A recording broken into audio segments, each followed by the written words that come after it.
प्रभु यीशु मसीह में मेरे सभी भाई और बहनों, आप सभी को जय मसीह की।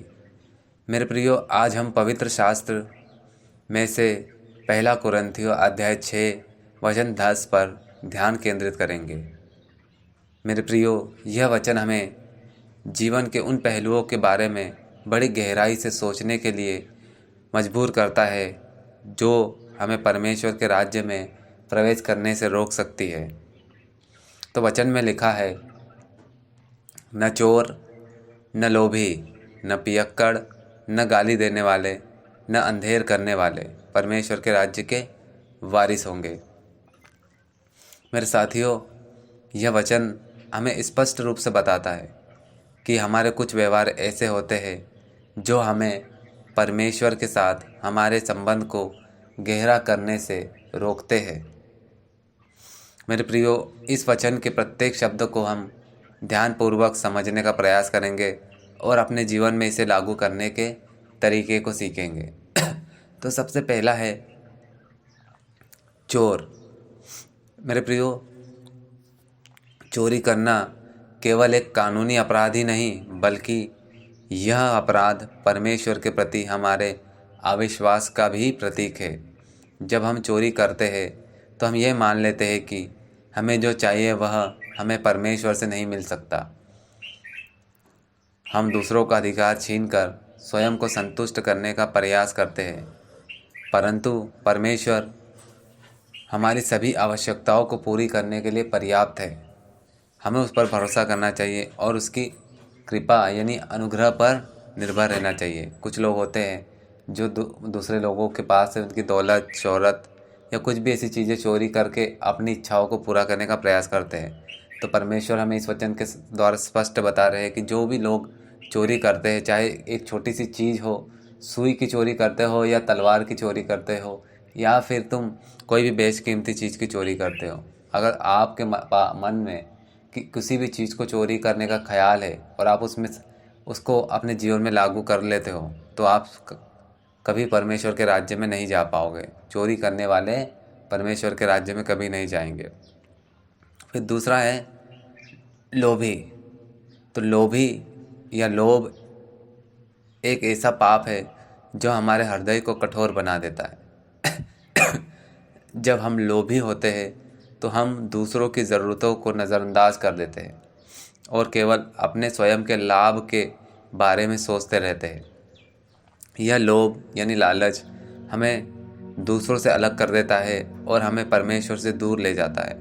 परमेश्वर चाहता है कि हम दूसरों के साथ दयालु बने और उदार बने, लेकिन हमारा लोभ और ये लालच जो होता है, किसी भी चीज़ का लालच हो सकता है। किसी को पैसे का लालच होता है, किसी को लस्ट का लालच होता है, किसी को पद का लालच होता है कि वो बड़ा पद हासिल करे, फिर वहाँ पे जाके बहुत घपलेबाजी करके पैसे कमाए।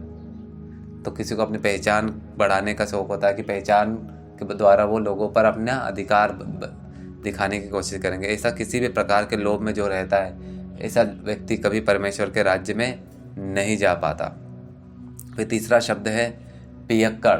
तो मेरे प्रियो, शराब का सेवन करना एक गंभीर पाप है जो हमारे शरीर को भी नष्ट करता है और हमारी आत्मा को भी नष्ट करता है। शराब हमारे निर्णय लेने की क्षमता को कम कर देती है। जो भी व्यक्ति शराब पीता है उसका दिमाग अपने शरीर पर से नियंत्रण कम कर देता है और जो भी वो निर्णय लेता है वह सभी खराब होते लगते हैं। और शराब पीने वाले व्यक्ति के अंदर पाप करने की इच्छाएं जागृत होती है।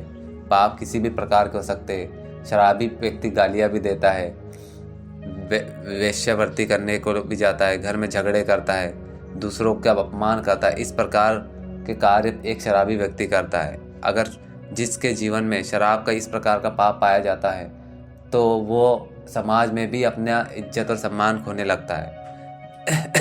मेरे प्रियो, परमेश्वर चाहता है कि हम स्वस्थ जिए और संयमित जीवन जिए। मेरे प्रियो, हम सभी जानते हैं, वैज्ञानिक प्रमाण सिद्ध कर चुके हैं कि शराब पीने से हमारी किडनियाँ खराब होती है, लीवर खराब होते हैं और इंसान की आयु कम हो जाती है। शराब पीने वाला व्यक्ति कहीं पे भी जाके गाड़ी ठोक के मर जाता है। इस प्रकार की घटनाएं आप आसपास देख सकते हैं। इसलिए परमेश्वर ने शराब पीने को एक आत्मिक पाप भी माना है और दुनियावी नज़र में भी जो शराबी हैं वो लोग बुरे ही कहे जाते हैं।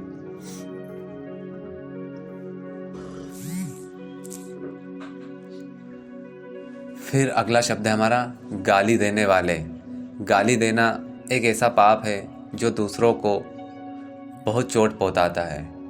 यह चोट किसी भी व्यक्ति को अंदरूनी यानी हृदय पर लगती है और हमारे चरित्र को ये पाप खराब करता है। जब हम गाली देते हैं तो हम अपने क्रोध को व्यक्त करते हैं और दूसरों को अपमानित करते हैं।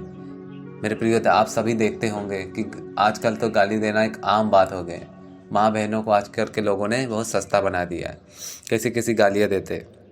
जब इंसान के ईगो, घमंड या उसकी गलती बताई जाती है ना, तो लोग गाली दे बकने लग जाते हैं। तो परमेश्वर चाहता है कि हम दूसरों के साथ सम्मान और प्रेम का संबंध पेश करें, ना कि किसी को गाली गलौज करके अपमानित करें।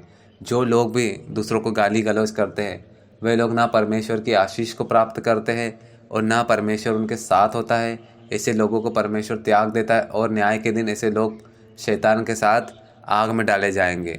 इन्हीं जाहिल लोगों की वजह से परमेश्वर का विश्वासी लोगों का नाम खराब होता है। ऐसे जाहिल लोग मसीहत में भी पाए जाते हैं और दूसरे धर्मों में तो भरे पड़े हैं।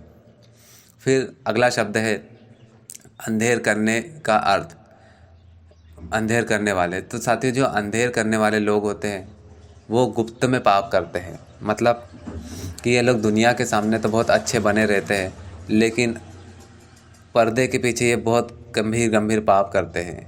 ऐसे पाप करते हैं जो बहुत घिनौने हैं। ये अपने पापों को दुनिया के सामने नहीं आने देना चाहते। ये धर्म की आड़ में बहुत गंभीर पाप करते हैं। आपने सब देखे होंगे कि कुछ पास्टर या कुछ बाबा लोग आपको मिल जाएंगे कि लड़कियों का शारीरिक शोषण करते हैं, लोगों से पैसे ऐंठते हैं और ठगी करते हैं। इस प्रकार की घटनाएं आप आसपास ज़रूर देखते होंगे। मेरे प्रियो, ये सब लोग अंधेर करने वाले लोग हैं। इनका मन सिर्फ पैसे की ओर और हवस की ओर भरा रहता है।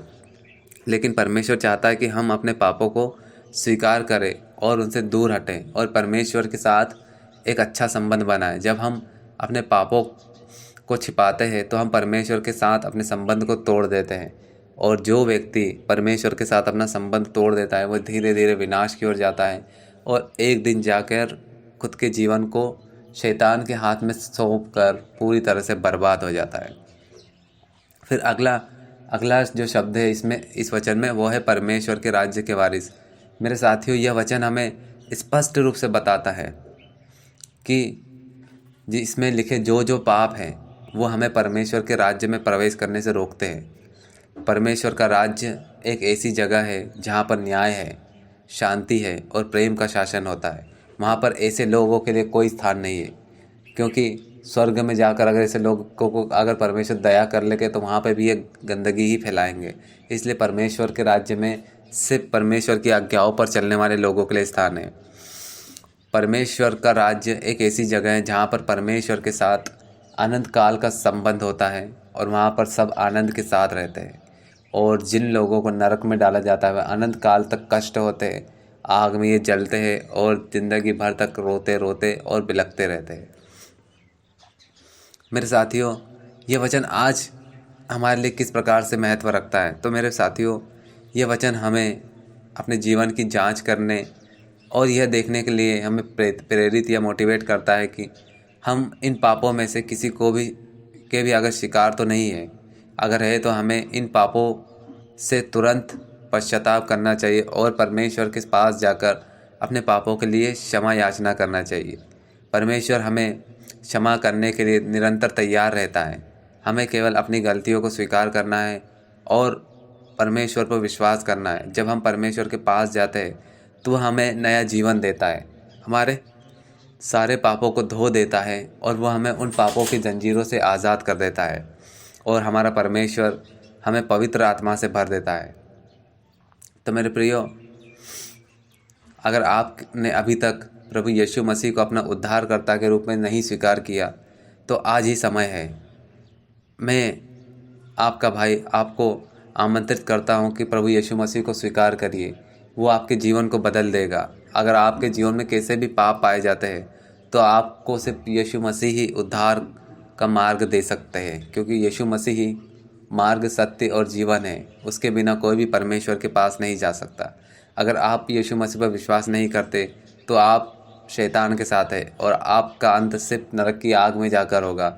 इसलिए आइए प्रभु यीशु मसीह को अपना उद्धारकर्ता स्वीकार करिए और उसके प्रेम, उसके दया, उसके अनुग्रह से भर जाइए।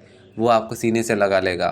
तो मेरे साथियों, ये संदेश आपके लिए अगर अच्छा लगा तो लोगों को साथ शेयर करिए। तो आइए हम एक छोटी सी प्रार्थना के साथ आज के संदेश को समाप्त करते हैं। हे प्यारे पिता, हम आपका धन्यवाद करते हैं कि आपने अपना बेशकीमती वचन हमें दिया। हम आपकी कृपा और अनुग्रह के लिए हृदय से आभारी है। हम आपसे प्रार्थना करते हैं कि आप हमें हमारे पापों से मुक्त करिए और हमें एक नया जीवन दीजिए, ताकि हम आपकी आज्ञाओं का पालन करने और आपके राज्य में प्रवेश करने के लिए शुद्ध हो सकें। ये मेरी प्रार्थना है आपके पुत्र हमारे प्रभु यीशुआ मसीहा के नाम पर। आमीन।